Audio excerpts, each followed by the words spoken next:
Hi friends, இன்றைக்கி நம்ம என்ன பார்க்க போகிறோம்னா ஓட்டர் ஐடி எப்படி ஆன்லைனில் டெவலப் பண்ணுறது அப்படின்னு பார்க்க போகிறோம்.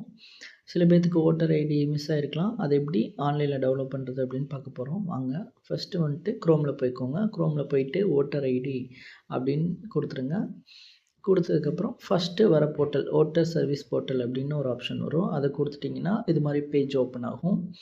இதில் வந்து சர்ச் இன் எலக்டோரல் ரோல் அப்படின்னு ஒரு ஆப்ஷன் இருக்கும். அதுக்குள்ளே போங்க. இதில் வந்துட்டு 3 இருக்கும். Searched by EPIC number, searched by details, searched by mobile number. இது 3லேயும் நீங்கள் எடுத்துக்கலாம். எபிக் நம்பர் இல்லை அப்படின்னா அதை விட்டுருங்க.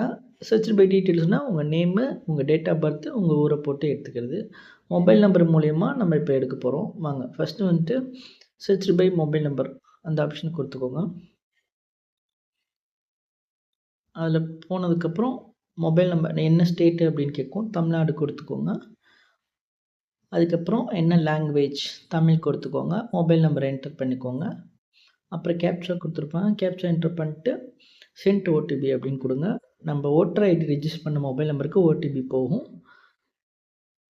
அதை என்டர் பண்ணிவிட்டு சர்ச் அப்படின்னு கொடுத்திங்கன்னா எபிக் நம்பர் நமக்கு வந்துடும். எபிக் நம்பரை வச்சு இனிமேல் ஓட்டர் ஐடி டவுன்லோட் பண்ணிக்கலாம். எபிக் நம்பரை காப்பி பண்ணிட்டு இபிக் அப்படின்ட்டு எபிக் நம்பர் டவுன்லோட் இருக்கும். அதில் போயிட்டு லாகின் கேட்கும்.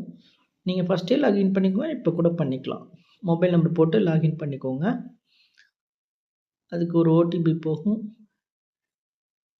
வெரிஃபை அண்ட் லாகின் கொடுத்ததுக்கப்புறம் இப்போ இதில் எபிக் நம்பரை வந்து காப்பி பண்ணதை பேஸ்ட் பண்ணிவிட்டு நம்ம தமிழ்நாடு என்ன டிஸ்ட்ரிக்கோ அதை கொடுத்ததுக்கப்புறம் ஆட்டோமேட்டிக்காக ரிஜிஸ்டர் பண்ண மொபைல் நம்பருக்கு ஆத்தன்டிஃபிகேஷன் போகும்.